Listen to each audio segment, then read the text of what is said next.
Hey, Jonathan, Mark from Meyer here. I appreciate that you took the time to pull off an investor feedback video whilst on your morning exercise. So I thought I'd try and return the favor. Wanted to gotta hit my gotta start the run here properly. Wanted to thoughtful piece. Wanted to touch in on the 3 points you brought up. I guess first one was, as the CEO founder, have I dreamt of being a billionaire, and is that a driver? I'm going to say pretty much categorically no. Personal wealth accumulation has not been the key driver for me, for Arcimoto, or really any of the previous endeavors I've gone on. Now, what I should say is that there are two pieces to this. One, are we at Arcimoto capable of thinking in terms of big numbers? I would say definitely yes. We are going after a multi-trillion-dollar market in the vehicle space. What the ARK Invest Kathy Wood's team in 2017 said was a $2 trillion global robotaxi market. I think last year they upped that by a factor of 5. Not sure where the multiple came in, but when you add up,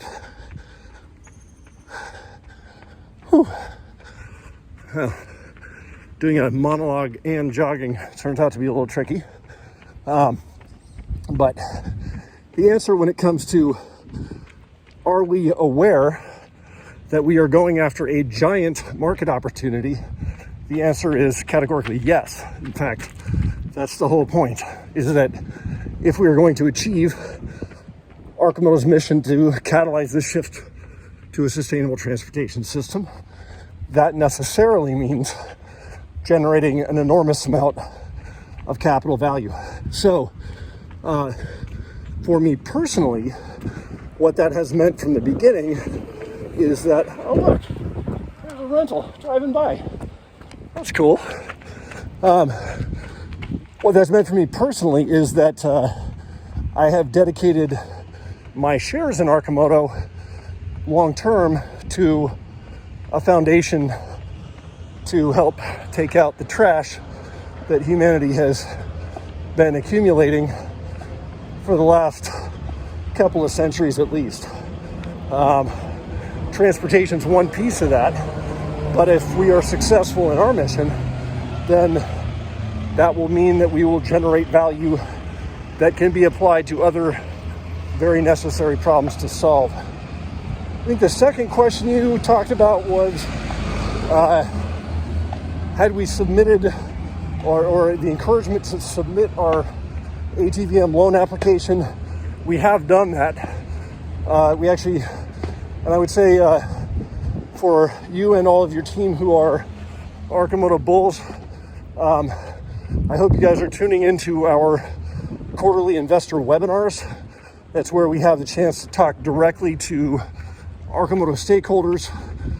We use the Say platform so that Arcimoto investors can vote questions with their shares. And it lets us, we build those webinars around you. We're not doing it for the market as a whole. We do those webinars for our stakeholders. So if you have questions, that is the best place for those to get answered.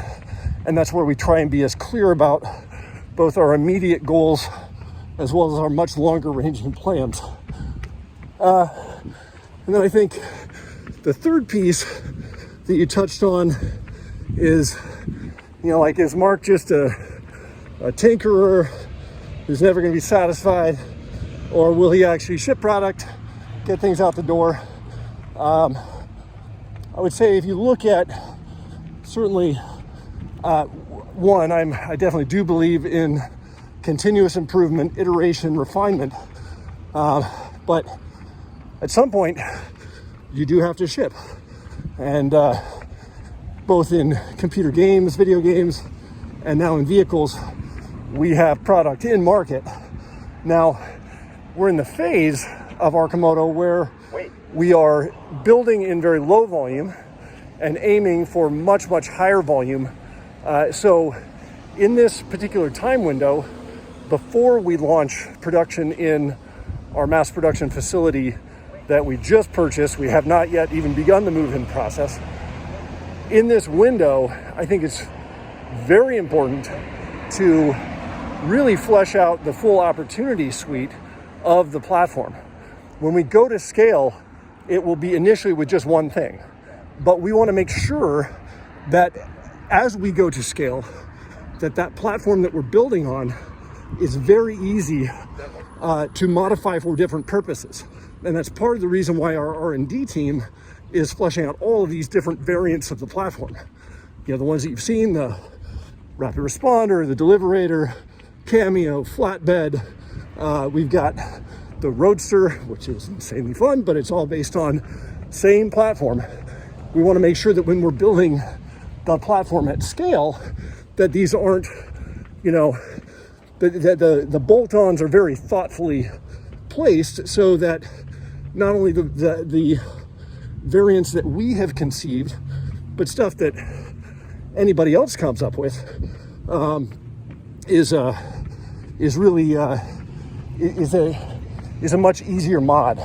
And I'd have shown you it was in my driveway, but we've got things like a luggage carrier that bolts up to the side that we call, it's a prototype for carrying firewood or the dog or whatever. But there were some choices that we made in sort of the initial production version as far as fastening points that doesn't make it super easy to bolt it up. We want to make sure things like that are addressed when we're cranking these out in real volume. So then I think the final point you touched on was, you know, your bet is rapid responder should be the chasm crosser product. I don't disagree with you that I think there is giant opportunity in that first responder realm. I think that the products that we're building have a real advantage in that space. But